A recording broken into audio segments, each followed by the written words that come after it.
ఆయన ఎమ్మెల్యేగా ఓడిపోయినా సరే ముందర ఎమ్మెల్సీగా తీసుకుని మినిస్టర్ చేయటం, తర్వాత మళ్ళీ ఎంపీని చేయటం, ఇన్ని చేసినా మోపిదేవి వెంకటరమణ ఎందుకు వెళ్ళిపోతున్నాడు? అయితే మోపిదేవి తెలుగుదేశంలో చేరకపోవచ్చు అని చెప్పేసి అంబటి రాంబాబు గారు నిన్న సాయంత్రం ఆయన అభిప్రాయం వ్యక్తం చేశారు. ఇవన్నీ పక్కన పెడితే తెలుగుదేశం పార్టీలో ఎవరైనా చేరాలనుకుంటే వాళ్ళ పదవులకు రాజీనామా చేసి ముందు తర్వాత పార్టీకి రాజీనామా చేసి రావాల్సిందేనని చంద్రబాబు గారి కండిషన్. వీటన్నిటికీ తోడు నిన్న చంద్రబాబు గారు ఒక బ్రేకింగ్ న్యూస్ చెప్పారు. ఎప్పటి నుంచో ఊరిస్తూ వచ్చిన ఈ నామినేటెడ్ పోస్టులు బహుశా 100 రోజుల వేడుక సందర్భంగా ప్రకటించే అవకాశాలు ఉన్నట్టు చూచాయిగా చెప్పారు. అలాగే పరిధి దాటి వ్యవహరిస్తున్న ఎమ్మెల్యేల పనితీరు మార్చుకోకపోతే వాళ్ళకి సినిమా చూపిస్తానని కూడా హెచ్చరిక జారీ చేశారు. వీటన్నిటి మీద బిగ్ డిబేట్లో మనతో పార్టిసిపేట్ చేస్తున్నారు మస్తాన్ గారు, పొలిటికల్ అనలిస్ట్, సీనియర్ జర్నలిస్ట్. నమస్తే మస్తాన్ గారు. అలాగే రామ్ కుమార్ గారు, బీజేపీ అధికార ప్రతినిధి. To start with Ram Kumar గారు, పక్క పార్టీలో జరిగే డెవలప్మెంట్స్ అయినా మీకు కూడా కొంచెం బీజేపీకి కొద్దిగా అనుబంధంగా ఉండే అంశాలే వాళ్ళ తెర మీదకి వచ్చినాయి. సరే, ఆ 11 మందిలో 5గురేమో బీజేపీలో చేరుతారట, ఇద్దరు జనసేనకి వెళ్తారట.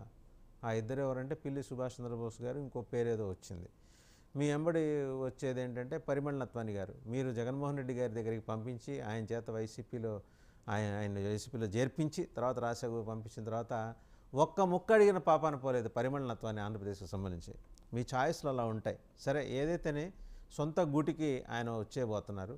ఆయన +/- అని ఆయన ఉన్నా కూడా పెద్దగా ఆంధ్రప్రదేశ్ కొరిగిందే లేదు. ఒక్కనాడైనా రాజ్యసభలో ఏమైనా మాట్లాడడం లేదో కూడా తెలియదు. ఆర్టీఐ కింద కూడా అడిగిన సమాధానాలు రావట్లా. సో ఇట్లాంటి పులుకడిగిన ముత్యాలని మళ్ళీ మీరు తీసుకుంటారా?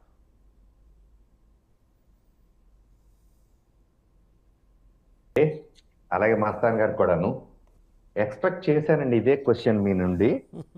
అయితే మా చేతులు క్లీన్, మాకు సంబంధము లేదు. వైసీపీ నామినేట్ చేసిన మిమ్మల్ని ఏం అనలేదు, వాళ్ళు పులిగడిగిన ముత్యాలంటున్నా నేను, అంతే. మిమ్మల్ని ఏం అనలేదు. అంటే ఆ పరిమళ నత్వాని గారు మేము ఇస్తే తీసుకున్నారు అనేది చెప్తున్నా కదండి. మాకేమీ సంబంధం లేదండి. ఆయన వెళ్ళారు, వైసీపీ వాళ్ళు టికెట్ ఇచ్చారు, వైసీపీ తరపున నామినేట్ అయ్యారు కాబట్టి వైసీపీ సభ్యుడే.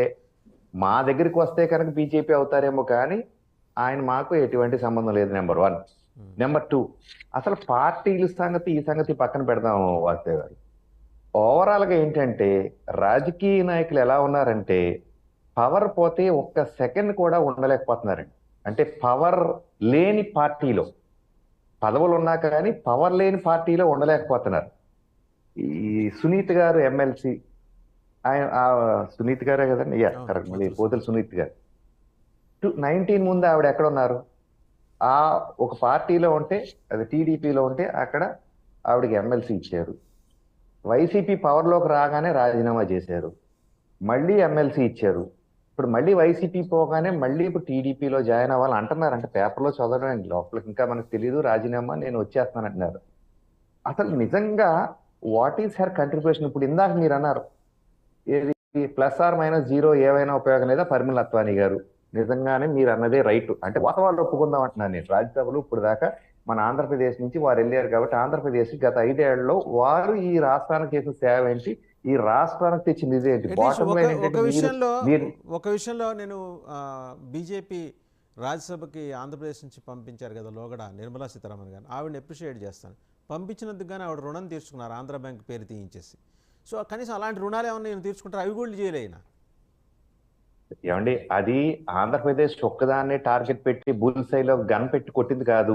ఆవిడ ఓవరాల్ గా రాష్ట్ర చేసే పాలసీలో భాగంగా ఆవిడ చేశారు. ఏమండి, ఆవిడ మన కోడలండి, మీరు మరీ అంత పగబట్టేయకండి ఆవిడ మీద. మన రాష్ట్రం మీద ఆవిడ పగే ఉంటదండి. ఆంధ్రుల మనోభావాలు గాయపడ్డాయి కాబట్టి నేను పదే చెప్తున్నా. అది ఉన్న ఒక పేరు తీసేసి భోగరాజ్ నేను ఓపెన్ గా స్ట్రైట్ గా క్వశ్చన్ అడుగుతా, is it not a disgrace to Bhogaraju Pattabhi Sitaramayya గారు అండి, the founder of Andhra bank? ఏమండి, మీరు అన్నదానికి నేను ఒప్పుకుంటాను. ఏది మన ఆంధ్రులుగా ఆంధ్ర బ్యాంక్ అనేది తీసేస్తే బాధగా ఉంటది. అయితే ఏమండి, నేను వేరే చోట్ల కూడా చెప్తానండి. మన రాష్ట్రంలో ఉన్న ఎయిర్పోర్ట్లకో లేకపోతే సీపోర్ట్లకో ఏదైనా ఓవరాల్ గా ఎప్పుడు ఢిల్లీ నాయకులు పెడతారు కానీ మనం పెట్టుకోలేము. అదేంటో మన తెలుగు వాళ్ళ చేతగా మనం పవర్ఫుల్ గా ఉంటాం, బయటకు కనపడడానికి గంభీరంగా. అక్కడికి వచ్చేటప్పుడు వెనకబడతామండి. నేను ఈ విషయంలో కర్ణాటక వాళ్ళు చాలా అప్రిషియేట్ చేస్తాను అక్కడికి తిరుగుతుంటే. వాళ్ళ నాయకుల పేర్లు పెట్టుకుంటారు. ఏది వాళ్ళ రాష్ట్రంలో ఉండే నాయకుల పేర్లు.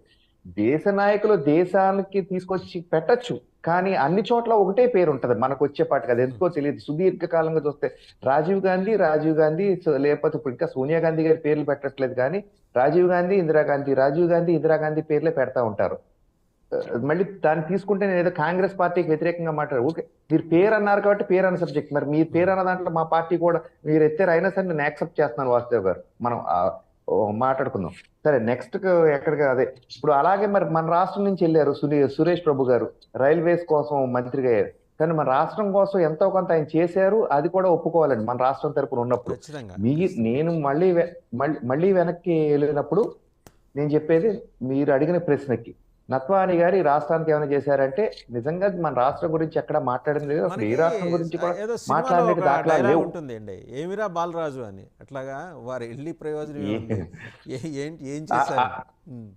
అదే అంటున్నాను. ఇప్పుడు అలాగే ఈ సునీత్ గారిని కూడా మళ్ళీ వెనక్కి వచ్చేద్దామండి. మళ్ళీ మీరు అడిగిన క్వశ్చన్ కలిసి ఫార్వర్డ్ వెళ్ళిపోయి మళ్ళీ వెనక్కి వచ్చేస్తే, పవర్ కోసం పాకులాడుతున్నారా లేదా ప్రజల కోసం పాకులాడుతున్నారా అనే విషయం మీద చూస్తే నాకైతే పవర్ కోసం పాకులాడుతున్నట్టుగా కనిపిస్తుందండి. ఎందుకంటే 19 to 20 మారిపోయారు, మళ్ళీ ఇప్పుడు రాగానే మళ్ళీ మారిపోయారు.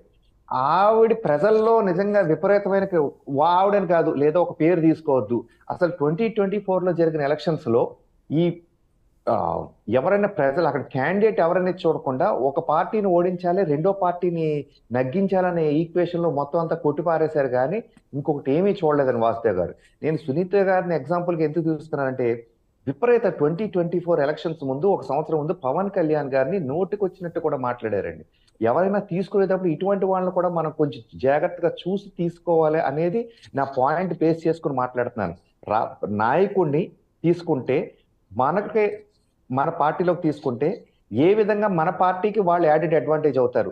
ప్రజలు డిసైడ్ అయిపోతే, ప్రజలు పార్టీ అదేది ఒక మనిషి ఫేమే లేనప్పుడు వీళ్ళ అవసరమే లేదు. నెంబర్ 2, ఈ రాష్ట్రం కోసం వాళ్ళు చేసిన సర్వీసెస్ ఏవి, ఇటువంటి సర్వీసెస్ ఈ రాష్ట్రానికి ఉపయోగపడితే ఆయన వల్లే అవుతుంది అనుకుంటే తీసుకుందాం. నెంబర్ 3, పవర్ లో లేనప్పుడు అంటే మేము జనసేనో లేకపోతే టీడీపీయో నోటుకు వచ్చినట్టు మాట్లాడే వాళ్ళని మాత్రం క్షమించి మళ్ళీ వెనక్కి తీసుకోవడానికి కూడా రాంగ్ పాయింట్ అవుద్ది వాసుదేవ్ గారు. రైట్. ఒకసారి మస్తాన్ గారి దగ్గరికి వెళ్దాం. మస్తాన్ గారు, సరే మనకు కావాల్సినంత ఎంటర్టైన్మెంట్ అండి, మనకి పాన్ ఇండియా సినిమాలు వచ్చినా వాటికి దక్కని ఆదరణ తెలుగు పొలిటికల్ డెవలప్మెంట్స్, తెలుగు రాష్ట్రాల్లో జరుగుతున్న పొలిటికల్ డెవలప్మెంట్స్, కేవలం ఆంధ్రే కాదు తెలంగాణ కూడా మరి అంతకన్నా ఎక్కువ ఇచ్చేస్తున్నాయి. బహుశా రేటింగ్లో ఇవే ముందున్నాయి కల్కి కన్నా కూడా, లేకపోతే మన ఈ మధ్య రిలీజ్ అయిన పాన్ ఇండియా సినిమాలు ఒక 2, 3 బాక్సాఫీస్ దగ్గర ఆశించిన స్థాయిలో ప్రజాదరణ అంటే కమర్షియల్గా సక్సెస్ అయినాయి. ప్రజాదరణ విషయంలో ప్రజాదరణ మాత్రం ఈ పొలిటికల్ డెవలప్మెంట్స్కే ఎక్కువ దక్కుతోందనే మాట వినిపిస్తుంది. బహుశా మరి ఢిల్లీలో అంత మేజర్ డెవలప్మెంట్ జరిగింది. దాదాపు 7 ఆప్ కౌన్సిలర్స్ బీజేపీ గూట్లోకి చేరారు, మరో 24 మంది జనతా పార్టీలోకి చేరబోతున్నారు. అది మనకి ప్రాధాన్యాంశం కాదు. మనకి మోపిదేవి వెంకటరమణ ఎప్పుడు రాజీనామా చేస్తాడు, ఏ పార్టీలో చేరతాడు, మనకు ఆంధ్ర రాష్ట్రంతో సంబంధం లేని ఆర్ కృష్ణయ్య వైసీపీ నుంచి రాజ్యసభకి ఎలా వెళ్ళాడు, ఇప్పుడు జనసేనలోకి ఎలా రాబోతున్నాడు. ఇప్పుడు ఇందాక మాట్లాడుకున్నట్టు బాలరాజుని అడిగితే వీటన్నిటికీ సమానం, ఏమిరా బాలరాజు అని అడిగితే వీటన్నిటికీ సమానాలు రావు. పరిమళ నత్వాని ఏ రకంగా మరి రాజ్యసభలో నిరుపయోగంగా ఉన్నారో, ఆర్ కృష్ణయ్య కాంట్రిబ్యూషన్ కూడా నథింగ్, జీరో. ఆంధ్రప్రదేశ్కు సంబంధించి మాట్లాడుతున్నా, ఆయన ఉద్యమాలకు సంబంధించి నేను మాట్లాడట్లేదు. ఏమంటారండి మస్తాన్ గారు?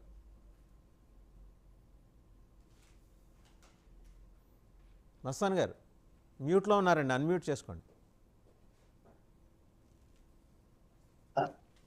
99 టీవీ వ్యూవర్స్కి, అదేవిధంగా ప్యానెల్లో ఉన్న పెద్దలకు నమస్కారాలు.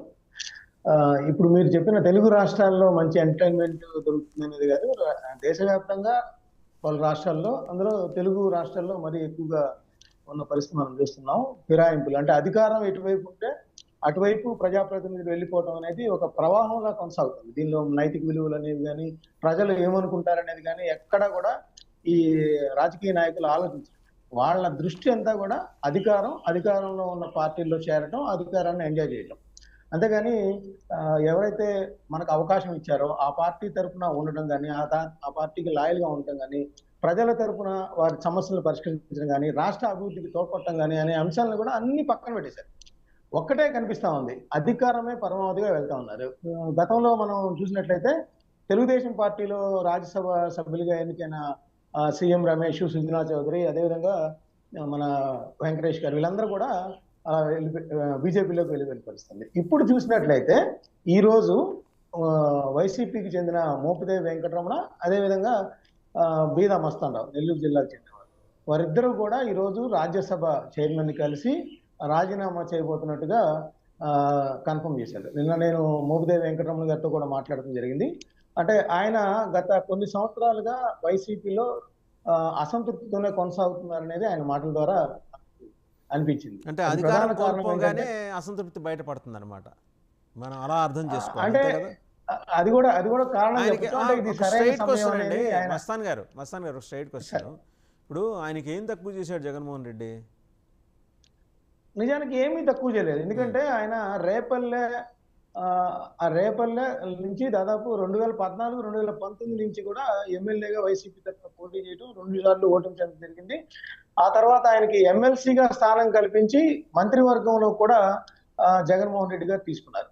మంత్రివర్గంలో తీసుకుంటమే కాదు, శాసన మండలి అంటే 3 రాజధానుల బిల్లు విషయంలో తెలుగుదేశం పార్టీ శాసన మండలిలో అత్యధిక మంది సంఖ్యాబలం ఉన్న దృష్ట్యా అక్కడ ఎదురైన ఇబ్బందుల నేపథ్యంలో శాసన మండలి రద్దుకు కేంద్రానికి తీర్మానం పంపించారు. ఆ తీర్మానం నేపథ్యంలో ఈయన మంత్రి పదవి ఎక్కడ పోతుందో అనే ఉద్దేశంతో మళ్ళీ రాజ్యసభకు కూడా పంపించిన పరిస్థితి చూడొచ్చు. అయితే ఆయన ఒకటి చెప్పారు నిన్న, నేను రాజ్యసభకు వెళ్ళను, కేవలం రాష్ట్ర రాజకీయాల్లోనే కొనసాగుతారనేది జగన్ చెప్పినప్పటికీ కూడా ఆయన లేదు, మీరు కేంద్రానికి వెళ్తే బాగుంటది, అక్కడ రాష్ట్ర సమస్యలకు సంబంధించి కానీ మీరు బీసీ వెనకబడిన సామాజిక వర్గం నుంచి వచ్చారు కాబట్టి అక్కడ ఉంటే బాగుంటుంది అనేది ఆయన సజెస్ట్ చేశారు. కానీ ఆయనకి ససేమిరా ఇష్టం లేదన్నప్పటికీ కూడా ఫోర్స్డ్గా చెప్పడంతో దాన్ని కొనసాగాల్సిన తప్పని పరిస్థితి వచ్చింది అనేది ఆయన చెప్తారు. అయితే ఆయన ప్రధానంగా చెప్పేది ఏంటంటే ఇటీవల ఎన్నికల్లో ఆయన రేపల్లె నుంచి ఆయన కానీ లేదా ఆయన కుమారుడు కానీ పోటీ చేస్తారనేసి జగన్మోహన్ రెడ్డి గారిని అడగడం, ఆయన నిర్బంధంగా తిరస్కరించడం. అనగాని సత్యప్రసాద్ గౌడ సామాజిక వర్గానికి చెందిన వ్యక్తి కాబట్టి అదే సామాజిక వర్గానికి చెందిన ఈపూరి గణేష్ ను రేపల్లె నుంచి వైసీపీ అభ్యర్థిగా పెట్టారు. అప్పటి నుంచి కూడా ఆయన తీవ్రమైన అసంతృప్తితో ఉన్నారు. అప్పుడే పార్టీ నుంచి వెళ్ళిపోతారనేది కూడా వచ్చింది. కానీ బట్ దీని అన్నిటికీ ప్రధాన కారణం ఒకటే, జగన్మోహన్ రెడ్డి పై కేసులు నమోదు చేసిన సందర్భంలో వ్యాన్పిక్ కుంభకోణం జరిగింది. వ్యాన్పిక్ కుంభకోణం బయటకు వచ్చింది అప్పట్లో 2012లో. కిరణ్ కుమార్ రెడ్డి మంత్రివర్గంలో మోపిదేవి వెంకటరమణ గారు ఉన్నారు. అప్పుడు ఆయన్ని సిబిఐ అరెస్ట్ చేసింది. పలు అవినీతి, తర్వాత క్రిమినల్ కుట్రలు, అనేక అంశాలకు సంబంధించి సిబిఐ ఆయన అరెస్ట్ చేసింది. ఆయన దాదాపు 16 నెలల పైగా జగన్మోహన్ రెడ్డి కంటే కూడా కొన్ని రోజులు ఎక్కువగా జైల్లో గడిపారు. అంటే తనపై వచ్చిన ఆరోపణల నేపథ్యంలో మంత్రివర్గంలో కొనసాగుతూ కూడా ఒక మంత్రిగా ఉన్నప్పుడు సిబిఐ అరెస్ట్ చేసింది అనే ఒకే ఒక కన్సర్న్ తో జగన్మోహన్ రెడ్డి ఇవన్నీ చేశారనేది అటు పార్టీలో కానీ ఇటు రాజకీయ పరిశీలనలో అందరూ చెప్తా ఉంటారు. ఎందుకంటే తన కోసం ఆయన జైలు పాలయ్యారు, అనారోగ్యం పాలయ్యారు అనే విషయంతో ఆయన కన్సర్న్ ఇచ్చారు. అయితే మోపిదేవి వెంకటరమణ గారు మాత్రం తన రాజకీయ భవిష్యత్తు, తన కుమారుడి రాజకీయ భవిష్యత్తు తేటతెల్లంగా జగన్మోహన్ రెడ్డి గారికి చెప్పినా కూడా ఆయన ఏమాత్రం పట్టించుకోలేదు. నేను ఆయన కోసం చాలా త్యాగం చేశాను, అనేక నెలల పాటు జైల్లో ఉండి అనారోగ్యం పాలయ్యాను, అవి ఎక్కడా కూడా పరిగణలో తీసుకోలేదు. ఇటీవల కాలంలో జగన్మోహన్ రెడ్డి గారిని కలుద్దామని ప్రయత్నించినప్పటికీ కూడా ఆయన నాకు అపాయింట్మెంట్ ఇవ్వలేదనేది కూడా ఆయన చెప్పిన పరిస్థితి మనకు కనిపిస్తా ఉంది. వాసు గారు రైట్. ఒకసారి తెలుగుదేశం నాయకులు కల్పల కిరణ్ గారు జాయిన్ అయ్యారు, అలాగే జనసేన అధికార ప్రతినిధి శివపార్వతి గారు ఇద్దరు, అండ్ వైసీపీ అధికార ప్రతినిధి సుజాత గారు, అందరికీ ఆహ్వానం అండి. ఒకసారి కిరణ్ గారు, 100 రోజుల వేడుకకి దగ్గర అవుతున్నారు. చాలా రోజులైంది మిమ్మల్ని చూసి డిబేట్లో. బహుశా మీరు తెలుగుదేశం అభివృద్ధి కార్యక్రమాల్లో చాలా విశేషంగా పాల్గొంటున్నారేమో. అమరావతిలో ఈ మధ్య ఎక్కడ కనిపించట్లేదు, ఓన్లీ పార్టీ కన్ఫైన్ అంటున్నారు. సరే, మేజర్ డెవలప్మెంట్ ఏంటంటే ఇట్లా వైసీపీ రాజ్యసభ సభ్యుల చేత రాజీనామాలు చేయించి మీ పార్టీలోకి తీసుకుంటున్నారని చాలా స్పష్టమైన సంకేతాలు అందినాయి. వాళ్ళు కూడా నేరుగా చెప్తున్నారు. మోపిదేవి వెంకటరమణ గారు కావచ్చు, లేకపోతే బీదా మస్తానరావు గారు కావచ్చు. సో ఇట్లాంటివి ఎంకరేజ్ చేయటం వల్ల మీ బెనిఫిట్ అంటే లాస్ట్ టైంతో పోలిస్తే కొంత బెటర్మెంట్ కనిపించిందేమో. అలా గంపగుత్తగా తీసుకోకుండా యాజ్ ఇట్ ఈస్గా రాజీనామా చేయించి తీసుకోవడం కొంత రిఫైన్ అయినట్టు, సంస్కరింపబడినట్టుంది తెలుగుదేశం పార్టీ. బహుశా ఎక్కడ లేదు, ఇది మోరల్స్కి ఎథిక్స్కి విరుద్ధమని భావించారేమో మీ అధినేత. రాజీనామా చేసిరండి, బీజేపీ ఫార్ములా ఇది, రాజీనామా చేసిరండి. ఇది అప్రిషియబులే. వచ్చేవాళ్ళు పదవులకు రాజీనామా చేస్తే తర్వాత ఎలాగో జరిగే ఎన్నికల్లో మీ పార్టీ వాళ్ళే గెలుస్తారు. వీళ్ళనే నుంచోబెట్టచ్చు, లేదా ఇంకెవరినే నుంచోబెట్టచ్చు. బట్ ఏమీ ప్రయోజనాలు ఆశించి వాళ్ళు వస్తున్నారు. అలాగే ఏ వాళ్ళకి ఏం తాయిలాలు చూపించి మీరు తీసుకుంటున్నారు? సార్, ముందుగా ప్యానెల్లో ఉన్న సభ్యులకు అలాగే 99 వీక్షకులకు శుభోదయం అండి. సార్, ఈ రోజున తెలుగుదేశం పార్టీ, జనసేన, బీజేపీ కూటమి అధికారంలోకి వచ్చిన తర్వాత తెలుగుదేశం పార్టీ అంటే ఒక మ్యాండేట్, ప్రజలు ఒక మ్యాండేట్ ఇచ్చారండి.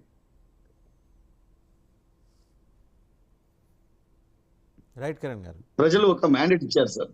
ప్రజలు స్పష్టమైన మెజార్టీ ఇచ్చిన తర్వాత మాకు అంటే వాళ్ళకేదో ఏమంటారు తాయిలాలు ఇచ్చి తీసుకోవాల్సిన అవసరం లేదు. ఈ మధ్య కాలంలో చూస్తే మీరు ప్రతి ఒక్కరూ అంటే నియోజకవర్గ అభివృద్ధనో లేకపోతే రాజకీయాల్లో షార్ట్ టర్మ్ అంటే తక్కువ కాలంలో ఎక్కువ ఫోకస్ అవ్వాలని కానీ, లేదు అంటే 5 ఏళ్ళు వేచి చూడలేక వాళ్ళు అంటే అధికారం కోల్పోయిన తర్వాత వాళ్ళకి అంతకు ముందు అధికార దాహం ఏదైతే ఉందో ఆ విధంగా పార్టీ మారాలనే ఆలోచన తప్ప వాళ్ళకి నిజంగా తెలుగుదేశం పార్టీ మీద కానీ, లేదంటే జనసేన మీద కానీ, లేదంటే బీజేపీ మీద కానీ ప్రేమ కాదండి. ఈ రోజున వాళ్ళు ఇప్పుడు దీంట్లోకి ఇప్పుడు కొంతమంది బీజేపీలోకి, కొంతమంది టీడీపీలోకి, కొంతమంది జనసేనలోకి వచ్చినా సరే. కిరణ్ గారు కొద్దిగా మీరు ఫ్రేమ్ ప్రాపర్గా సెట్ చేసుకోండి. నేను మళ్ళీ మీ దగ్గరకు వస్తాయి. ఈ లోపల మా శివపార్తి గారి దగ్గరికి వెళ్దాం. శివపార్తి గారు, పిల్లి సుభాష్ చంద్రబోస్ అలాగే ఆర్ కృష్ణయ్య, సో వాళ్ళ కాంట్రిబ్యూషన్ రాజ్యసభలో ఏముందో నాకు తెలియదు, కానీ వాళ్ళని తీసుకోవడం ద్వారా జనసేనకి జరిగే మేలేంటో తెలియచేయగలరా? ముందుగా భాస్కర్, మీకు ప్యానెల్లో ఉన్న సభ్యులకి 99 వీక్షకులకి గుడ్ మార్నింగ్ అండి. మాకు ఎలాంటి ఇన్ఫర్మేషన్ లేదు. మీరేదో స్పెక్యులేషన్స్ తీసుకొని వాళ్ళ వల్ల ఉపయోగం ఏంది అంటే నేను చెప్పలేను. మీకు ఇది అథెంటికేషన్ ఉందో లేదో నాకైతే తెలియదు. మాకైతే ఎలాంటి ఇన్ఫర్మేషన్ రాలేదు. వాళ్ళు మా పార్టీలోకి వస్తున్నారని కూడా ఎలాంటి సూచనలు మాకేం చేయలేదు. ఒకవేళ ఇన్ కేస్ అట్లా రావాలనుకున్నా కూడా కూటమి నేతలు ముగ్గురు కూర్చొని మాట్లాడుకొని ఎవరిని తీసుకోవాలి ఎవరినని ఒక తీర్మానం అయితే గతంలో చేసుకొని ఉన్నారు కదా. సో దానికి కట్టుబడే ఎవరు వచ్చినా ఏమొచ్చినా 3 పార్టీల ఆమోదంతోనే ఏ పార్టీలో ఎవరు జాయిన్ అవ్వాలన్నా జరిగిద్ది. ఇది గతంలో జరిగిన వాళ్ళ మీద ఉన్న అవినీతి లేకపోతే ఆరోపణలు, కేసులు ఇవన్నీ పరిగణలోకి తీసుకోబడతాయి. అవి తీసుకొని వాళ్ళు రాజీనామా చేసి వాళ్ళ పదవికి రాజీనామా చేసి దట్టు పార్టీకి వాళ్ళు లాయల్ గా వర్క్ చేస్తామని ఒక అగ్రిమెంట్ చేస్తేనే ఏదైనా పార్టీలో జాయిన్ చేసుకోవడం జరిగింది. ఇప్పుడు పార్టీకి పని చేస్తాం, మేము ఇక్కడ మీ అండర్లో వర్క్ చేస్తాం, మీ నాయకత్వంలో పని చేస్తామని ఎవరైనా రావచ్చు. వచ్చే వాళ్ళని మేము రావద్దు అనకూడదు, అలాగని వచ్చే అందరినీ తీసుకోనకూడదు.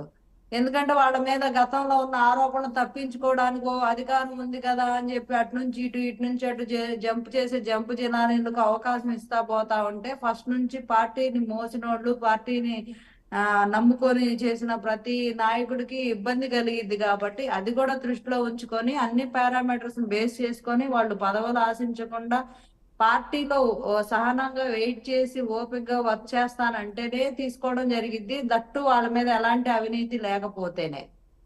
సో ఇవన్నీ ఉంటాయి కాబట్టి అంత ఈజీగా జాయినింగ్స్ అనేవి ఉండవు, నాకు తెలిసి ఉండవు. మరి మీడియాలో కథనాలు ఎందుకు వస్తున్నాయో ఏమో మాకే తెలియదు. ఇంకా రాలేదు. నామినేటెడ్ పోస్టుల మీద సీఎం గారు తీపి కబురు చెప్పబోతున్నారు. ఆయనే స్వయంగా చెప్పారు 100 రోజుల వేడుక లోపల. సో జనసేన సింహభాగం నామినేటెడ్ పోస్టుల్ని తెచ్చుకోబోతోంది, అందులో శివపార్తి గారు కూడా ఉన్నారు అని అమరావతి సమాచారం. నేను అక్కడికి దూరంగా ఉంటాను కాబట్టి ఒకవేళ నా సమాచారం తప్పు ఉంటే క్షమించండి. నాకైతే సమాచారం రాలేదండి. నామినేటెడ్ పోస్టులు జనసేన 30% వస్తాయి. అది పొత్తులో భాగంగానే బీజేపీ పర్సంటేజ్ ఉంటది, జనసేనకు ఉంటది, అట్లాగే తెలుగుదేశం ఉంటది. తెలుగుదేశం నాయకులు గెలిచిన చోట జనసేనకు 30%, బీజేపీకి 10%. అలాగే జనసేన నాయకులు ఉన్న చోట జనసేనకు 60%, బీజేపీకి టీడీపీకి 20% అట్లాగా తీసుకుంటారు. అది ఆ రేషియోలోనే నామినేటెడ్ పోస్ట్ నియామకం జరిగింది. అది చంద్రబాబు నాయుడు గారు కూడా చాలా క్లియర్ గా జరుగుతుంది. అంటే సరైన నాయకుల్ని సరైన స్థానాల్లో ప్లేస్ చేస్తాం ఖచ్చితంగా. ఏ పదవికైనా దాని సమర్థవంతమైన నాయకుల్ని ప్లేస్ చేయడం కోసమే ఇంత లేట్ జరుగుతుంది, జాప్యం జరుగుతుంది అని స్క్రూటినీ జరుగుతుంది కాబట్టి లేట్ అవుతుందని చెప్పారు. సో ఖచ్చితంగా ప్రతి ఒక్కళ్ళు పార్టీకి, మా జనసేన పార్టీకి ఫస్ట్ నుంచి పనిచేసిన ప్రతి ఒక్కరిని సీనియారిటీ బేస్ మీద కానీ, మహిళా కోటాలో కానీ అన్ని రకాలుగా కూడా మొదటి నుంచి పనిచేసిన సీనియర్ మహిళా నేతలందరికీ అవకాశం దక్కే అవకాశాలు ఉన్నాయి. సో హోప్ సో బెస్ట్ అండి. Right, all the best. And వాటి వైసీపీ సుజాత గారి దగ్గరికి వెళ్దాం. సుజాత గారు, నా ఎస్సీ, నా ఎస్టీ, నా బీసీ, నా మైనారిటీ ఏమైపోతున్నారండి వీళ్ళందరూ? హఠాత్తుగా పార్టీ అధికారం కోల్పోయిన తర్వాత జగన్మోహన్ రెడ్డి గారు గుండెల్లో పెట్టుకొని వాళ్ళకి పదవులు ఇచ్చిన తర్వాత, ఇన్ఫ్యాక్ట్ చాలా ఒత్తిడిని అధిగమించి వాళ్ళకి పదవులు ఇచ్చిన తర్వాత, మా అబ్బాయికి ఇవ్వలేదనో టికెట్, మా అమ్మాయికి ఇవ్వలేదనో చెప్పే రీజన్ తోటి పార్టీ మారటం ఏ రకమైన ఇండికేషన్? అంటే మీ పార్టీలో ఉన్న డొల్లతనం ఎంత స్పష్టంగా బయటపడుతుంది. ఆయన నమ్మిన 40% ఇలా ఆయనకి మరి వెన్నుపోటు పొడిచి వెళ్ళటంగా చూస్తున్నారా, లేకపోతే ఇలాంటివి మామూలే, ఏం పర్లేదు, మళ్ళీ నా ఎస్సీ, నా ఎస్టీ, నా బీసీ, నా మైనారిటీ మళ్ళీ మేము అధికారంలోకి రాగానే వచ్చేస్తారా మీ దగ్గరికి? నమస్తే అండి, వెరీ శుభోదయం 99 ప్రేక్షకులకి, అలాగే ప్యానల్ పంచుకుంటున్నటువంటి అందరికీ కూడా వెరీ గుడ్ మార్నింగ్. సో మీరు పార్టీ డొల్లతనం అనేటువంటి అంశాన్ని మీరు మాట్లాడుతున్నారు, అది నేను ఖచ్చితంగా ఖండిస్తున్నాను దాన్ని. ఎందుకంటే వైసీపీ పార్టీ చాలా పెద్ద మెజారిటీ తోటి 2019లో 151 సీట్లతోటి గెలుచుకున్న తర్వాత మరి ఎంతో మంది రాజ్యసభ సభ్యుల్ని నామినేట్ చేసేటువంటి అర్హత దానికి నెంబర్ పరంగా వచ్చినాయి. కాబట్టి జగన్మోహన్ రెడ్డి గారు బీసీలు కానీ అలాగే ఇండస్ట్రియలిస్టులు కానీ అందరినీ కూడా ప్రోత్సహించి రాజ్యసభకి పంపడం జరిగింది.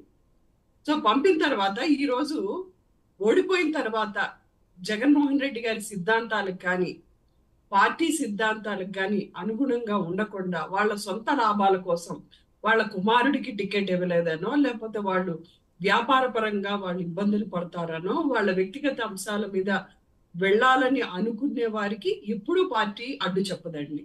జగన్మోహన్ రెడ్డి గారు కూడా చెప్పారు, వెళ్ళిపోవచ్చు. అలాగే తిరిగి లెట్ మీ కంప్లీట్ అండి, లెట్ మీ కంప్లీట్. మీ ప్రశ్నకు అనుబంధమైన ప్రశ్న ఇది. అలాగే రావాలనుకున్నా కూడా అడ్డు చెప్పరా? వినపడలేదు. అలాగే రావాలనుకున్నా, తిరిగి రావాలనుకున్నా కూడా అడ్డు చెప్పరా? రేపొద్దున మీరు మళ్ళీ ఏమన్నా అధికారంలోకి వచ్చే అవకాశం ఉండి అది గమనించి మా తప్పులు తెలుసుకుందాం జగనన్న అని కళ్ళు తుడుచుకుంటూ వస్తే సాధారణంగా అప్పటి పరిస్థితులను బట్టండి, అప్పటి పరిస్థితులను బట్టి ఉంటుండొచ్చు వాసుదేవ్ గారు.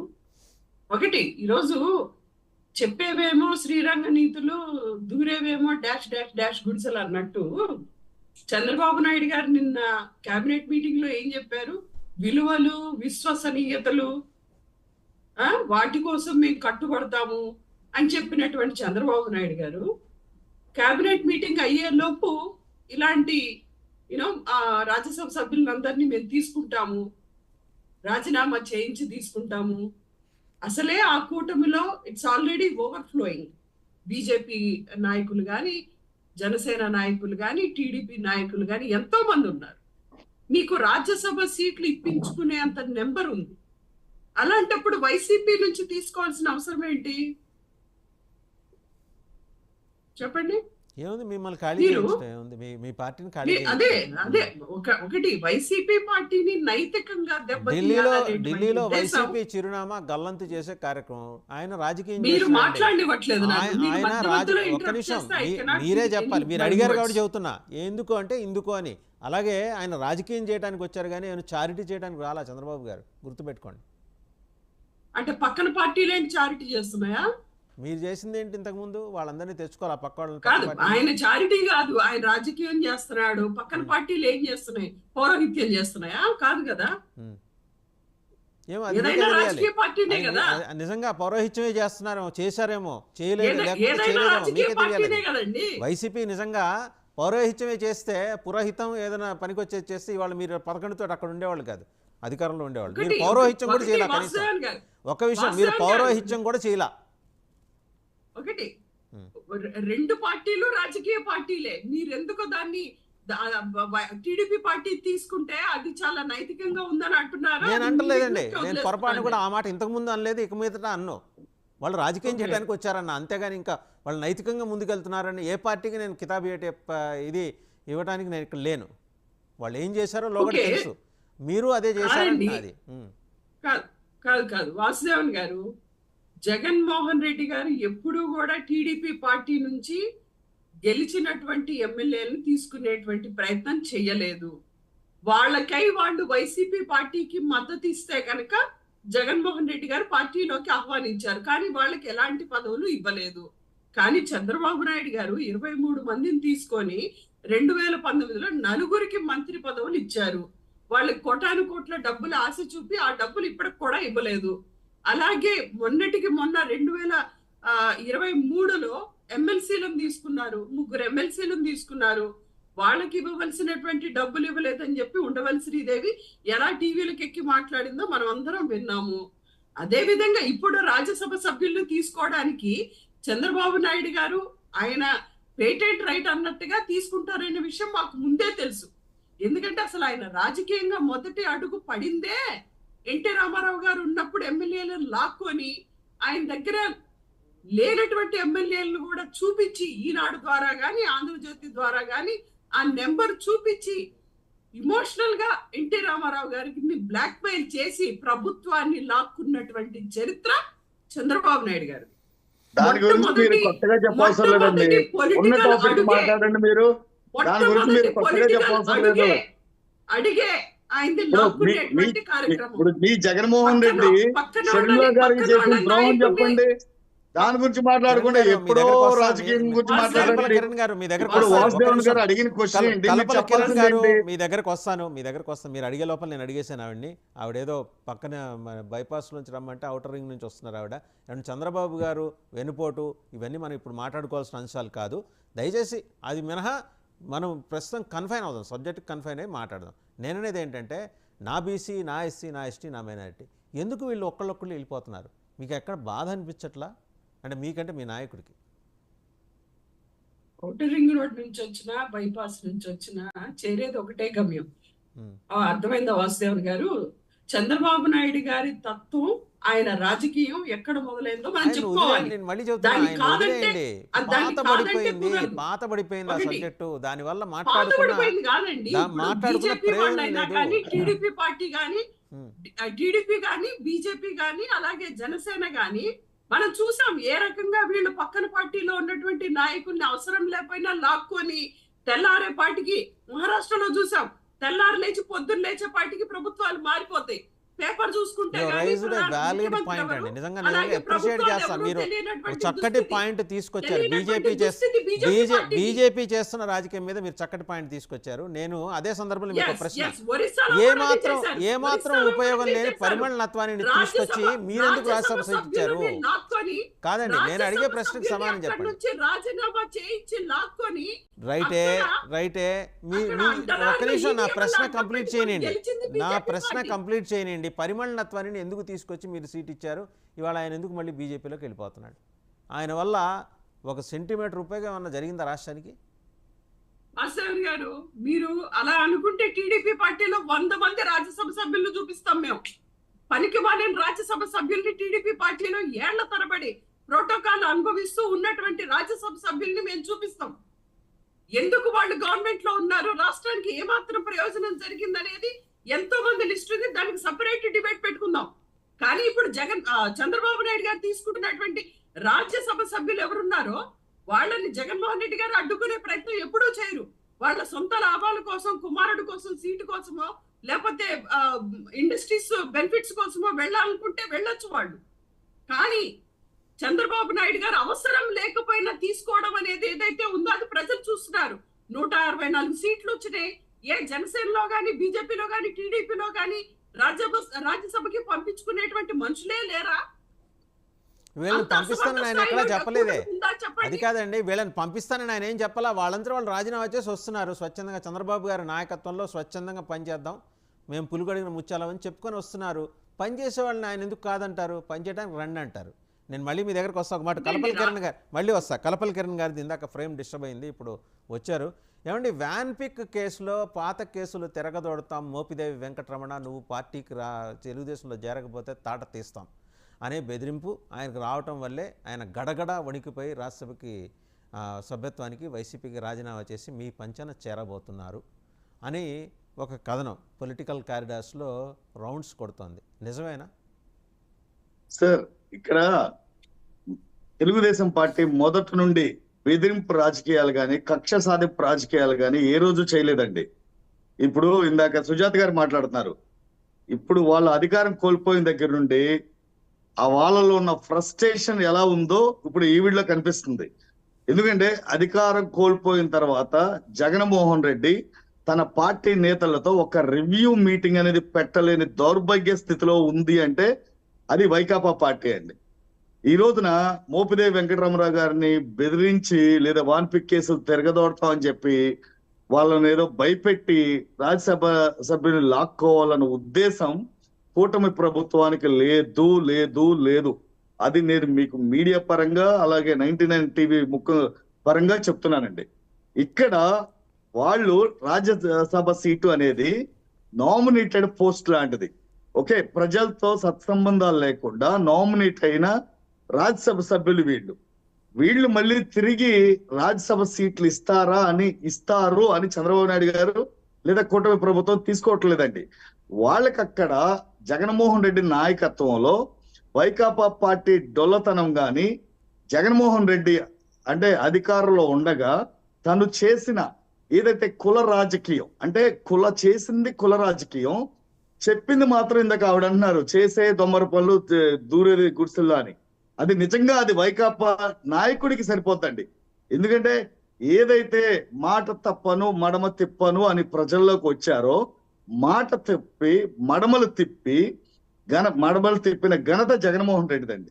ఈ రోజున జగన్మోహన్ రెడ్డి నాయకత్వాన్ని ప్రజలు హర్షించలేదు కాబట్టి కూటమి ప్రభుత్వానికి 164 సీట్లతో ఒక మ్యాండేట్ ఇచ్చారు. అదే 164 కూటమి ప్రభుత్వం ఓవర్ఫ్లో అయిపోయిందని. నేను అడుగుతున్నది మీకు క్లారిటీ ఉందనుకుంటా. అదనంగా వీళ్ళని చేర్చుకుని మీరు కానీ కూటమిలో బీజేపీ కానీ లేకపోతే జనసేన కానీ వీళ్ళని చేర్చుకుని ప్రయోజనం ఉంది? వాళ్ళని అలా ఉండనిస్తే పోయేది కదా, అంత హడావుడిగా చేర్చుకుంటే ఏంటి ప్రయోజనం? ఇక్కడ కూటమి ప్రయోజనాలు లేదా తెలుగుదేశం పార్టీ జనసేన ప్రయోజనాల కోసమో వాళ్ళని జాయిన్ చేసుకోవట్లేదండి.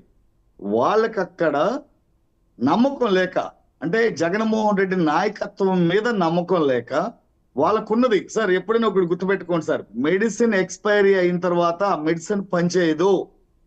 మెడిసిన్ ఎక్స్పైరీ అవ్వకముందే ఆ మెడిసిన్ వాడుకోవాలి. ఇప్పుడు అధికారం జగన్మోహన్ రెడ్డి ప్రభుత్వం లేదు, ఇప్పుడు సెంటర్ లో బీజేపీ, స్టేట్ లో టీడీపీ ఉన్నది.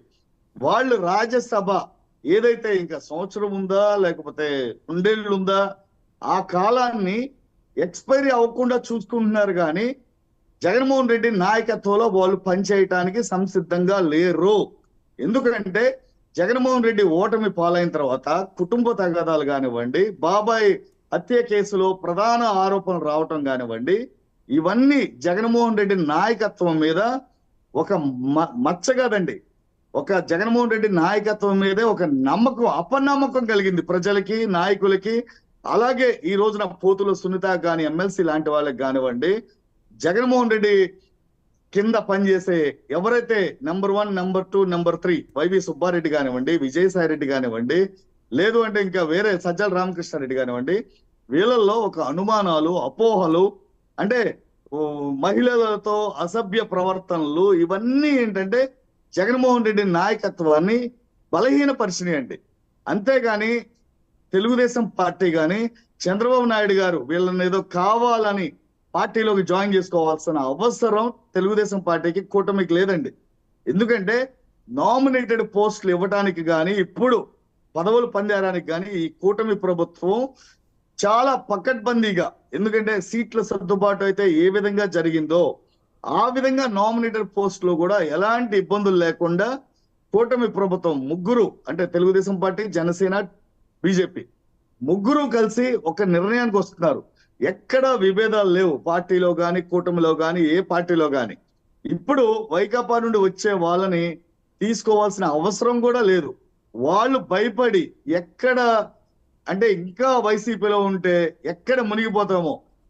వాసుదేవన్ గారు నేను ఒకటే చెప్తున్నాను, మనం నదిలో కానీ సముద్రంలో కానీ ప్రయాణించేటప్పుడు ఒక పడవకి కానీ బోటుకి కానీ చిన్న హోల్ పడితే మనం ఆ హోల్ పెద్దదవ్వాలని ఎప్పుడు ఎవరు కోరుకోరండి. ఆ హోల్ పెద్దదవ్వాలి, వాటర్ బోట్ లో రావాలి, మనం మునిగిపోవాలి, మనం పనికి రాకుండా పోవాలని ఎవ్వరు అనుకోరండి. మాక్సిమం ఆ హోల్ ని మూయగలిగితే మూసేయటం, లేదా ఎంత తొందరగా గమ్యానికి చేరగలమో అంత తొందరగా గమ్యానికి చేరాలని అనుకుంటాం. కానీ ఇలా వాళ్ళంతటా వాళ్ళు స్వచ్ఛందంగా జగన్మోహన్ రెడ్డి నాయకత్వం మీద నమ్మకం లేక వేరే పార్టీల వైపు చూస్తున్నారు. కానీ ఇక్కడ తెలుగుదేశం పార్టీ కానీ, పవన్ కళ్యాణ్ కానీ, లేదంటే బీజేపీ కానీ ఎవ్వరు వీళ్ళని ఇబ్బంది పెట్టి హింస పెట్టి పార్టీగా లాక్కోవాలనే ఆలోచనలు అయితే లేవండి. రైట్, ఇది వైకాపా వాళ్ళు మస్తాన్ గారు దుష్ట మాట్లాడతారు. రాజకీయంలో ఇదొక భాగం. ఎందుకంటే వాళ్ళు నిజంగా చెప్పాలంటే వాళ్ళు ఒక తీవ్రమైన ఫ్రస్ట్రేషన్ ఉన్నారు. రైట్, 2029లో మన మస్తాన్ గారు భవిష్యత్తు ఏంటి? మాట్లాడతారు ఒకసారి. మస్తాన్ గారు, సో తెలుగుదేశం క్లారిటీ ఇచ్చింది, ఇలా వీళ్ళందరినీ తీసుకోవాల్సిన అవసరం లేదు, అక్కడ మెడిసిన్ ఎక్స్పైర్ అయిపోయింది కాబట్టి కొత్త మెడిసిన్ వాళ్ళు తెలుగుదేశంలోను జనసేన మెడికల్ షాప్లోను దొరుకుతుందని ఇటు వస్తున్నారు వాళ్ళు. సార్ కొత్త మెడిసిన్ అంటలేదు సార్. మెడిసిన్ అవ్వక ముందు మనం ఏదైతే దాన్ని యూజ్ చేయాలని అనుకుంటామో, వాడాలని అనుకుంటా, వాళ్ళు కూడా వాళ్ళ పదవీ కాలం పూర్తి కాకముందే మెడిసిన్ ఎక్స్పైర్ అయిపోయిందా మస్తాన్ గారు? YCP medicine already expired sir. అది వన్ టైం మెడిసిన్ సార్. అది వన్ టైం మెడిసిన్. అది ముందు అది పనిచేయదు, ప్రజలు దాన్ని అర్పించరు, ఏ ఫార్మా కంపెనీ కూడా వాళ్ళని తీసుకోదండి. రైట్, మస్తాన్ గారు. కిరణ్ గారు చెబుతున్నది ఒక కోణం మాత్రం. ఇక్కడ ఇందాక సుజాత గారు చెప్పిన విషయాలు కానీ చూస్తే, ఇక్కడ రాజకీయాల్లో వ్యూహాలు ఉంటాయి, ఎత్తులు పై ఎత్తులు ఉంటాయి. దానిలో భాగంగానే ఒక బలహీనమైన పార్టీని మరింత బలహీనపరచడానికి బలమైన పార్టీ ప్రయత్నిస్తూ ఉంటాయి. దానిలో భాగంగానే తెలుగుదేశం పార్టీ ఆ విధంగా చేస్తుంది. గతంలో 151 స్థానాలు జగన్మోహన్ రెడ్డి గారు గెలుచుకున్నప్పటికీ కూడా వల్లభనేని వంశీ, అదేవిధంగా మద్దాలగిరి, కన్నం బలరాం ఇలాంటి వాళ్ళందరినీ కూడా ఎంటర్టైన్ చేశారు. వాళ్ళకి అవసరం లేదు కదా, అప్పుడు తీసుకోకుండా ఉంటే పోయేది. వాళ్ళని తీసుకుంటాం అనేది అనైతికత అయింది. గతంలో జగన్మోహన్ రెడ్డి గారు ఫస్ట్ లో చెప్పారు, ఎప్పుడైతే వేరే పార్టీ నుంచి మా పార్టీలోకి రావాలో అక్కడ మేము ఉప ఎన్నిక ద్వారా నిర్వహించి వాళ్ళని తీసుకుంటాం, అంటే రాజీనామా చేసి వాళ్ళతో ఉప ఎన్నికలో గెలిపించుకొని తీసుకుంటాం అన్నట్టు. కానీ అది ఎక్కడ కనపడలేదు. అయితే ఇక్కడ మనకు ఒక కోణం మాత్రమే కనిపిస్తుంది కిరణ్ గారు చెప్పిన దాంట్లో. ఇక్కడ జాతీయ రాజకీయాలు మనం చూసినట్లయితే బీజేపీ రాజ్యసభలో, అంటే ఎన్డీఏ రాజ్యసభలో చాలా బలహీనంగా ఉంది, తక్కువ స్థానాలు కలిగి ఉంది. ఒకవైపు తెలుగుదేశం పార్టీ చూస్తే చాలా అవమానకర పరిస్థితి. 41 ఏళ్ల తెలుగుదేశం పార్టీ చరిత్రలో రాజ్యసభలో ఒక్క స్థానం కూడా లేని పరిస్థితి ఈ రోజు నెలకొని ఉంది. గతంలో వైసీపీ వాళ్ళని అవహేళన కూడా చేసింది. రాజ్యసభలో ఒక్క స్థానం కూడా లేని పరిస్థితి మేము కల్పించాము, అది జగన్మోహన్ రెడ్డి గారి యొక్క బలాన్ని సూచిస్తుంది, ఆయన తిరుగులేని నాయకుడిగా ఉన్నాడు, అందువల్ల తెలుగుదేశాన్ని రాజ్యసభలో ఒక్క స్థానం కూడా లేకుండా చేశాం. మరోవైపు బీజేపీకి సంబంధించి తక్కువ స్థానాలు ఉన్నాయి. వైసీపీ బలహీనపడిన వైసీపీ 11 స్థానాలు, దేశంలో ఎక్కడా లేని విధంగా ఒక ప్రాంతీయ పార్టీ 11 స్థానాలు కలిగిన పరిస్థితి ఇక్కడ కనిపిస్తా ఉంది. మరోవైపు ఆ రాజ్యసభ సభ్యులు ఎవరైతే ఉన్నారో వైసీపీలో, వాళ్ళందరూ కూడా అధికారం కోసమే ప్రస్తుతం ఇటువైపు వచ్చే పరిస్థితి కనిపిస్తుంది. అంటే అది బీజేపీకి సంబంధించి వెళ్ళటం ద్వారా కొంత వాళ్ళ మనుగడని కాపాడుకోవచ్చు. భవిష్యత్తు జాతీయ పార్టీలో చేరటం ద్వారా వారికి మరింత రాజకీయ భవిష్యత్తు, కెరీర్ కూడా ముందు బాగుంటుంది అనేది కూడా ఇక్కడ మనం భావించాల్సిన అంశం.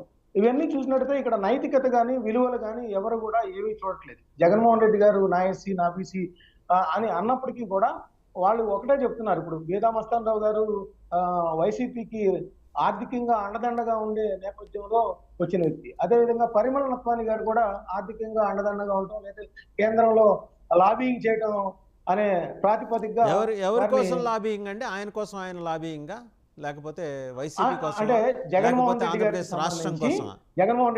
జగన్మోహన్ రెడ్డి గారికి సంబంధించి వైసీపీకి సంబంధించి కొంత లాబింగ్ చేస్తారనే ఉద్దేశంతో, అంటే పై స్థాయిలో వారికి ఉన్న ఆర్థిక సంబంధాలు, అంటే నత్వాని గారు జగన్మోహన్ రెడ్డి గారి వ్యక్తిగతం కోసం కాదు, అలాగే వైసీపీ పార్టీ కోసం అసలే కాదు.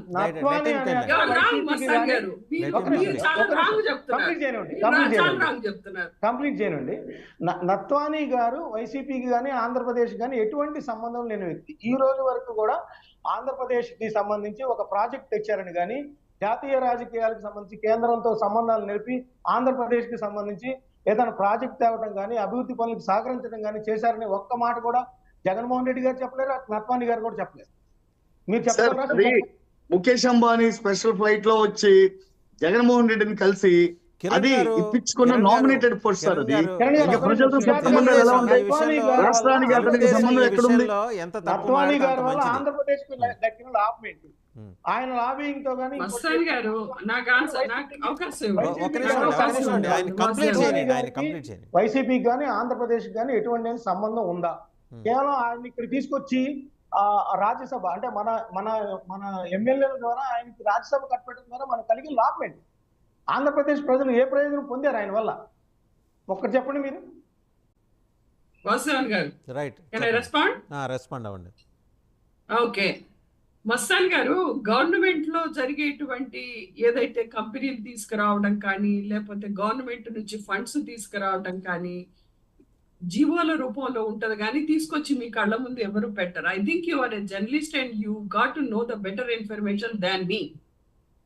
ఓకే, పరిమళ్ నత్వానీ గారిని ఎందుకు తీసుకొచ్చారు అనేది జగన్మోహన్ రెడ్డి గారి వ్యక్తిగత అంశము కాదు.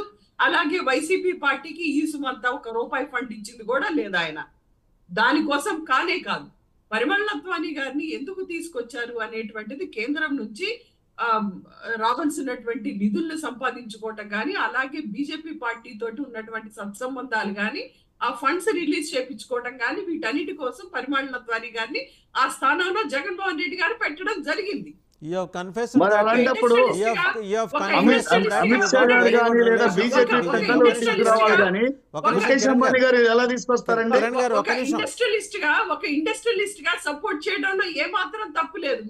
మీరు చేశారు కదా, మీరు టీడీపీ పార్టీ పక్క రాష్ట్రంలో ఉన్న వాళ్ళని కూడా తీసుకొచ్చి రాజ్యసభ ఇవ్వలేదా? కాదండి, దేశంలోనే అత్యంత సంపన్నుడు ముఖేష్ అంబానీ గారు. ముఖేష్ అంబానీ గారు పరిమళ్ నత్వానీని తీసుకొస్తే రాజ్యసభ సీట్ ఇచ్చేస్తారా? ఒకటి, రాజ్యసభ సభ్యత్వం అనేది అది పెద్దల సభ కానీ ఇండస్ట్రియలిస్టులు ఉంటారు, లేకపోతే బీసీ నాయకులు ఉంటారు, అన్ని సామాజిక అభివృద్ధి సంఘాలకు సంబంధించినటువంటి వ్యక్తులు ఉంటారు. అది ప్రతి పార్టీ చేసేటువంటిదే. అది ఎందుకు చేస్తున్నారు అంటే వ్యక్తిగతంగా ఆయన ప్రయోజనాలను. రైట్ అండి, మీరు ఒక మంచి పాయింట్ చెప్పారు సుజాత గారు. ఒక్క నిమిషం రామ్ కుమార్ గారి దగ్గరికి వెళ్ళారు. బీజేపీతో సత్సంబంధాలు నెరపటం కోసమే పరిమళ్ నత్వానీని రాజ్యసభకు పంపించారు. So other way around it was proved that you have very good rapport with BJP, అంటే వైసీపీ చెబుతుంది బీజేపీ తోటి. ఇలా ఎంతమందితో సత్సంబంధాలు నేర్పుతారండి బీజేపీ? కాదండి, ఈ సుజాత్ గారు చక్కగా బ్యాట్ ముందుకు బాల్ వేస్తే అలా 6 కొట్టాల్సింది వదిలేసి, ఎప్పుడో నెక్స్ట్ బాల్ వైడ్ వస్తే మాత్రం కిలికి ఆవిడ అవుట్ చేసేసుకుంటారు. అసలు నాకు అర్థం అవట్లేదండి. వాళ్ళ నుంచి జనాలు పోతున్నారంటే నమ్మక ద్రోహులు. మాకొచ్చి వాళ్ళని ఎంతో నమ్మి మా పార్టీలో జాయిన్ చేసుకుని ఎమ్మెల్సీలు రాజ్యసభలు ఇస్తే వేళ వెళ్ళిపోతున్నారని కదా మాట్లాడాలి. జగన్మోహన్ రెడ్డి గారి సిద్ధాంతాలు నచ్చక వెళ్ళిపోతున్నారని అనాలి. లేకపోతేని అవన్నీ వదిలేసి ఏంటంటే వచ్చి జగన్మోహన్ గారి సిద్ధాంతాలు ఒకటి, వైసీపీ సిద్ధాంతాలు ఒకటి, రెండు ఒకటి కాదా? ఏం కాస్త దొరికినప్పుడు అవకాశాన్ని కొట్టిపారేయండి. దీనికి కూడా ఈ పక్క పార్టీ మీదగా తోసేస్తున్నారు. అక్కడ ప్రశ్నకు ఆన్సర్ చెప్పండి. వాసుదేవన్ గారు అడిగింది. మీరు మాట్లాడినప్పుడు నేను మాట్లాడినా, మీరు మాట్లాడినప్పుడు నేను మాట్లాడానా? నా గురించే మాట్లాడుతున్నారు మీరు. మాట్లాడతాను, మీ ఛాన్స్ వచ్చినప్పుడు మాట్లాడండి. మీ ఛాన్స్ నేను అన్ని రాసుకున్నాను. మీరు చెప్తాను, కంగారు పడకండి. మాలో అలా కాదు, ఉన్న వాళ్ళకి పెత్తనాలు లేవు, పని లేదు, పర్సనల్ ఎజెండాతో పని చేసుకోవాలన్నా కూడా వాళ్ళకి అవకాశం లేదు. ఎందుకంటే మీ పార్టీ అంతా కూడా 1 man army, 1 man show, 1 man dictatorship. కాబట్టి వాళ్ళు నచ్చకపోతున్నారు. అంతేగాని వాళ్ళకి మాతో సంబంధాలు పెట్టకండి. పార్టీ మూతడిపోతుంది కాబట్టి అక్కడి నుంచి పోతున్నారు వాసుదేవ్ గారు అందరూను. వాళ్ళకి మాకు మాత్రం ఎటువంటి సంబంధం లేదు. ఇప్పుడు వాళ్ళు మాతో సంబంధాల కోసం మాట్లాడుతున్నారు. ఏదో పరిమళ్ నత్వానీ గారు పైనుంచి కిందకి ఏదో తెచ్చేస్తున్నానన్నారు. జీవోల ద్వారా అన్నారు. జీవోలు ఎలాగో మీరు ఆన్లైన్లో పెట్టరు, పైనుంచి కిందకి నిధులు వేస్తున్నారు. మీరు ఇంత లిస్ట్ తెచ్చిపోయి ఎలా ఇవాళ షోలో పెట్టండి, అందంగా ఉంటుంది. మీరు మాట్లాడే మాటకు వ్యాలిడిటీ ఉంటుంది. ఆర్ కృష్ణయ్య గారు పక్క రాష్ట్రంలో ఆయనకి ఇచ్చారు రాజ్యసభ. ఆయన ఎవరికి సపోర్ట్ చేస్తున్నారు? ఆయన సపోర్ట్ చేసిన పార్టీ వేళ ఏపీలో ఎవరి మీద ఇచ్చుకుపడుతుంది? ఇవన్నీ మాట్లాడండి. మాట్లాడాల్సి ఇవన్నీ కూడా మాట్లాడదాం. వాసుదేవ్ గారు తలా తోక లేకుండా మాట్లాడిన దానికి మేము ఆన్సర్ చెప్పాలంటే మా వల్ల అయితే మాకు కాదండి. మాకు రాజ్యసభలో కంప్లీట్ మెజారిటీ ఉంది. నిన్న జరిగిన వాటిలో కూడా కంప్లీట్ గా మేము గెలిచాము. పక్క పార్టీ వాళ్ళ వైపు చూడాల్సిన అవసరం లేదు. ఎవరైనా మా పార్టీలో తీసుకోవాలంటే as per rule line and length లోనే మేము తీసుకుంటాం, కానీ అడ్డదిడ్డంగా మేము తీసుకోం. వాసుదేవ్ గారు ఇది మా లైను. మళ్ళీ ఎవరైనా వాళ్ళకి ఇప్పుడు ఇది అయిపోయిన వెంటనే టీడీపీ వాళ్ళు మా దాంట్లో వచ్చారు కదా అంటారు. ఎస్ వచ్చారు, మా దాంట్లో మెర్జ్ అయినప్పుడు ఏది టోటల్గా ఆ రోజు జరిగిన దాంట్లో మా దాంట్లో మెర్జ్ అయ్యారు. మెర్జ్ అయిన వెంటనే వాళ్ళు అయిపోయాక కూడా మళ్ళీ తీసుకెళ్లి మేమే అవకాశాలు ఇచ్చి వాళ్ళు చేస్తాను వాగ్దానాలు చేయలేదు, వాళ్ళు చేసిన పాపాన్ని పోలేదు. రాజ్యసభ ఎంపీని తీసుకొచ్చి వీళ్ళు ఎమ్మెల్యేగా పోటీ చేసిన తర్వాత కూడా మా పార్టీ లైన్ అండ్ లెంగ్త్ లో వాళ్ళు ఇమిడిపోయి ఆయన చాలా హుందాగా ఎమ్మెల్యేగా పోటీ చేశారు, నగ్గారు. ఒకళ్ళు రాజ్యసభ ఎంపీ, ఇంకొక ఎంపీ టికెట్ ఇస్తే ఆయన కూడా నగ్గారు. దరిద్రం కొలిది ఏంటంటే మీ దాంట్లో నుంచి మా దాంట్లోకి వచ్చిన వాళ్ళే ఓడారు. ఇది ప్రజలు గమనిస్తున్నారు. సో అంటే నేను అడిగిన ప్రశ్న అది కాదండి. నేను ఒక 5 మార్కులు నత్వాని గారి మధ్యలో కూడా చెప్పేశానండి. నత్వాని గారు మాతో మీకు స్పష్టమైన సమాధానం ఉంది. మీరు 100 మార్కులు జవాబు రాశారు. దీంట్లో దానికి సరిపడా సమాధానం నాకు రాలా. మీరు ఎంతమందితోటి ఎన్ని పార్టీలతోటి సత్సంబంధాలు బీజేపీ నేర్పుతుంది? అది నా ప్రశ్న. పరిమళ నత్వానితో నేర్పి, పిల్లి సుభాష్ చంద్రబోస్తో నేర్పి, తర్వాత ఆయన ఎవరు మీకు బీద మస్తాన్ రావు గారితో నేర్పి ఎంతమందితో నేర్పుతారు ఇలాగా?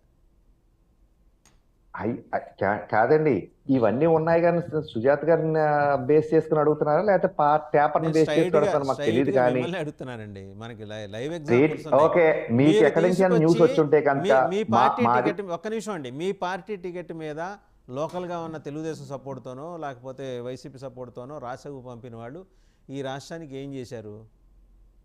అది ప్రశ్న. దాని గురించి ఆన్సర్ అలా కాదండి, దాని గురించి ఆన్సర్ కిరణ్ గారు ఇది కాదండి. మిగిలిన కీలకమైన అంశాల్లో ఏం చేశారు? మనం వెళ్ళి అడిగితే మనం ఏంటి ఫైనాన్షియల్ అసిస్టెన్స్ కోసం మీకు సహకరిస్తాం, అంతేగాని గ్రాంట్ గురించి మాట్లాడరు. నోరు పెగలదు. గ్రాంట్ గురించి విభజన హామీలకు సంబంధించి ఒక్క విషయంలో కూడా బీజేపీ నెరవేర్చలేదు. ఆంధ్రప్రదేశ్ అన్యాయం జరుగుతున్నారు. విభజన హామీలకు సంబంధించి రాజ్యసభ సభ్యులను తీసుకున్నప్పుడు బీజేపీ వాళ్ళు కూడా ఆ విభజన హామీల్లో ఆంధ్రప్రదేశ్కి అన్యాయం జరుగుతుంది చూస్తూ ఊరుకున్నారు తప్పితే ఎటువంటి నిలదీయటాలు కానీ కనీసం న్యాయంగా అడుగుదాం, ధర్మంగా రావాల్సిన అడుగుదామనే ప్రయత్నం కూడా చేయట్లేదు. రైట్ అండి, థ్యాంక్ యూ. మొత్తానికి ఏంటంటే ఎంపీలు ఒకళ్ళొక్కళ్ళు వాళ్ళ సొంత ప్రయోజనాల కోసం కొందరు బీజేపీకి ఐదుగురు వస్తున్నారట బీజేపీలోకి. వైసీపీకి అత్యంత వీర విధేయులు. విజయసాయి రెడ్డి గారు మాత్రం రావు గారు నన్ను ఇన్వాల్వ్ చేయకండి అంటూ ట్వీట్ పెట్టారు. నాకు సంబంధం లేదు, నేను జగన్మోహన్ రెడ్డి గారిని నమ్ముకున్నాను, వారి బాటలో నడుస్తున్నాను ఆయన అంటే ఈ గోల భరించలేక ట్వీట్ చేశారు. సుబ్బారెడ్డి గారు ఇంతవరకు మాట్లాడలా. సరే, మిగిలిన 5 వెళ్ళిపోతున్నారు. కొందరేమో ఒక 2 టీడీపీ, ఒక 2 జనసేన అని సమాచారం. రాజ్యసభ చైర్మన్ ఇవాళ కొందరు కలుస్తున్నారు. ఏదైతేనే మొత్తానికి ఏంటంటే వైసీపీ రాజ్యసభలో ఖాళీ అవుతోంది. తెలుగుదేశం పార్టీ కొత్త గేమ్ స్టార్ట్ చేసింది. కేంద్రంలో వైసీపీ ప్రజెన్స్ లేకుండా, వైసీపీ ఉనికి లేకుండా, ఢిల్లీ మ్యాప్లో వైసీపీ ఎక్కడ కనపడకుండా చేయాలన్న తెలుగుదేశం సంకల్పం నిజంగా జగన్మోహన్ రెడ్డికి శరాఘాతంగా తగిలింది. అదే కనుక జరిగితే ఆయన మరి జనంలోకి అప్పుడెప్పుడో రావాలనుకున్నారు, ఇమీడియట్గా రావాల్సిన పరిస్థితి అయితే తెలుగుదేశం కల్పించింది. చంద్రబాబు గారి రాజకీయం ముందు జగన్మోహన్ రెడ్డి ఓటమి చాలా స్పష్టంగా కనిపిస్తోంది. సో చూడాలి రేపు ఏం జరుగుతుందో. ఈరోజు మరి రాజ్యసభ చైర్మన్ కలిసిన తర్వాత మోపిదేవి వెంకటరమణ గారు ఆయనకున్న కారణాలని ఎలా